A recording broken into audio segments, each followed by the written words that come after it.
Good morning. എല്ലാവരും സുഖമായിരിക്കുന്നല്ലോ അല്ലേ? അപ്പോൾ ദേ രാവിലെ ഇന്ന് സൂര്യൻ നല്ല ഫോമിലാണ് കേട്ടോ. അപ്പോൾ എൻ്റെ പ്രഭാത പരിപാടികളൊക്കെ കുറച്ച് നേരത്തെ ആവാമെന്ന് കരുതി ഞാനും ഇറങ്ങിയിട്ടാ. അവിടെ പൊന്നും ജൂസിനും പോകാൻ റെഡി ആയിക്കൊണ്ടിരിക്കുന്നു. ഒരാൾ ഫുഡ് കഴിക്കുന്നു, ഒരാൾ ഡ്രസ്സ് മാറിക്കൊണ്ടിരിക്കുന്നു. അപ്പം ഞാൻ ആ സമയത്തൊന്ന് മിറ്റം അടിച്ചേക്കാമെന്ന് കരുതി ഇറങ്ങിയതാണേ. ഇന്നെനിക്ക് കുറച്ച് തയ്ക്കാനൊക്കെ ഉള്ളതുകൊണ്ട് രാവിലെ തന്നെ ഈ പരിപാടി ചെയ്യാമെന്ന് കരുതിയിട്ടാണ് കേട്ടോ. എൻ്റെ പുറകെ തന്നെ ജൂഡ്സനെ മുറ്റത്തേക്ക് ഇറങ്ങി കുറച്ച് കഴിഞ്ഞിട്ട് ഇറങ്ങിയാൽ മതി എന്ന് പറഞ്ഞിട്ട് കേട്ടില്ല കേട്ടാ. അപ്പോൾ തന്നെ ബൈക്ക് സ്റ്റാർട്ടാക്കി വെച്ചില്ലെങ്കിൽ പോകാൻ നേരത്ത് ബുദ്ധിമുട്ടായിരിക്കും, പെട്ടെന്ന് സ്റ്റാർട്ടാവില്ല, ചെറിയ എന്തോ ഒരു പ്രശ്നമുണ്ടെന്ന് തോന്നണം. അപ്പോൾ അങ്ങനെ ബൈക്ക് സ്റ്റാർട്ടാക്കി വെക്കാൻ വേണ്ടിയിട്ട് ജൂഡ്സൺ ഇറങ്ങിയേട്ടാ. അപ്പോൾ ഞാൻ ജൂഡ്സനെ വഴക്ക് പറഞ്ഞേ, ചൂലും കൊണ്ട് ഇറങ്ങിയപ്പോഴാണ് ബൈക്ക് എടുക്കണതെന്ന് ചോദിച്ചുകൊണ്ട്. പിന്നെ അതൊന്നും അങ്ങോട്ട് പറഞ്ഞിട്ട് കാര്യമില്ല, ഞാനിങ്ങനെ വെറുതെ പറയാമെന്ന് മാത്രമേ ഉള്ളൂ. അങ്ങനെ അവർ രണ്ടുപേരും ഇറങ്ങിക്കഴിഞ്ഞപ്പോഴേക്കും ഞാൻ ദേ കൈയും കാലമൊക്കെ കഴുകി വന്നിട്ട് ഭക്ഷണം കഴിക്കാനിരുന്നു. ഇന്ന് ചപ്പാത്തിയും പൊട്ടറ്റോ കറിയായിരുന്നു കേട്ടോ. വേഗം ഫുഡ് കഴിച്ച് ഞാൻ എൻ്റെ അടുത്ത പരിപാടിയിലോട്ട് കടന്നേ. കമ്പോസ്റ്റ് ബക്കറ്റിൻ്റെ അടിയിൽ സ്ലറി നിറയാൻ വേണ്ടിയിട്ട് വെച്ചിരുന്ന ബോട്ടിൽ നിറഞ്ഞ് കവിഞ്ഞ് നിൽക്കുകയാണ് കേട്ടോ. കുറച്ച് പോവുകയും ചെയ്തിട്ടുണ്ട്. അപ്പോൾ പിന്നെ ഞാനോർത്ത് ഇനിയും വൈകിയിട്ടുണ്ടെങ്കിൽ എനിക്ക് ചിലപ്പോൾ ഇത് തട്ടിമറിച്ച് പോയാൽ ഇത്രയും നല്ലൊരു വളം നഷ്ടപ്പെടൂലേ.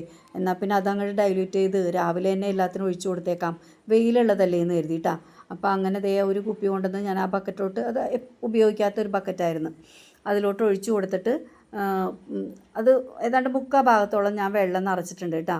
അങ്ങനെ അത് നന്നായിട്ട് ഡൈല്യൂട്ട് ചെയ്തിട്ടാണ് ഞാനിത് ചെടികൾക്ക് കൊടുക്കുന്നത് കേട്ടോ. എല്ലാം കഴിഞ്ഞ് അകത്തോട്ട് കയറുമ്പോൾ കയ്യും കാലും കഴുകാൻ വേണ്ടിയിട്ടാണ് കേട്ടോ ആ ബക്കറ്റിൽ വെള്ളം നിറച്ച് വെക്കുന്നത്. അതിപ്പോൾ ഒരു സ്ഥിരം പരിപാടി ആയിട്ടുണ്ട്. പിന്നെ ഞാൻ സ്പ്രേ കുപ്പിയിലേക്കാണ് കേട്ടോ ഇത് നിറച്ചത്. അപ്പോൾ ആദ്യം കുപ്പി മുക്കാൻ നോക്കിയിട്ട് പറ്റിയില്ല, പിന്നെ വേറൊരു ബോട്ടിൽ മുറിച്ച് വെച്ചിരുന്നതുകൊണ്ട് നിറച്ചെടുത്തിട്ടാണ്. എന്നിട്ട് എല്ലാ ചെടികൾക്കും താഴെ നിൽക്കണതിന് വെയിൽ കിട്ടാത്ത സ്ഥലത്ത് നിൽക്കുന്ന എല്ലാ ചെടികൾക്കും ഞാൻ സ്പ്രേ ചെയ്ത് കൊടുക്കുകയാണ് കേട്ടോ ചെയ്തത്.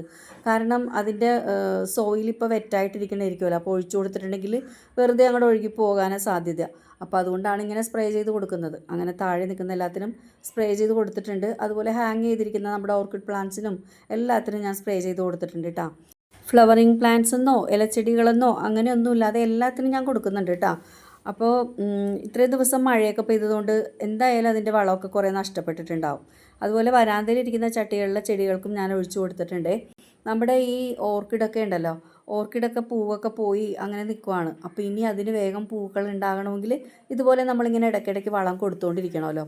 പിന്നെ ഈ സ്റ്റെയർ കേസിൽ വെയിലടിക്കുന്നത് കൊണ്ട് ഞാൻ കുപ്പി കൊണ്ട് കോരി ഒഴിക്കുകയാണ് ചെയ്തത്. സ്റ്റെയർ കേസിൽ ഒഴിച്ചു കഴിഞ്ഞിട്ട് ബാക്കിയുള്ളത് ഞാൻ മുകളിലിരിക്കുന്ന ടെറസിലിരിക്കുന്ന ചെടികൾക്കും കൂടി ഒഴിച്ചു കൊടുത്തിട്ടാണ്. തിരിച്ച് വരുമ്പോഴാണ് കണ്ടത് ഒരു കുഞ്ഞൻ ബട്ടർഫ്ലൈ എൻ്റെ മുമ്പിൽ നിന്ന് രക്ഷപ്പെടാൻ വേണ്ടി പോയിക്കൊണ്ടിരിക്കുകയാണേ.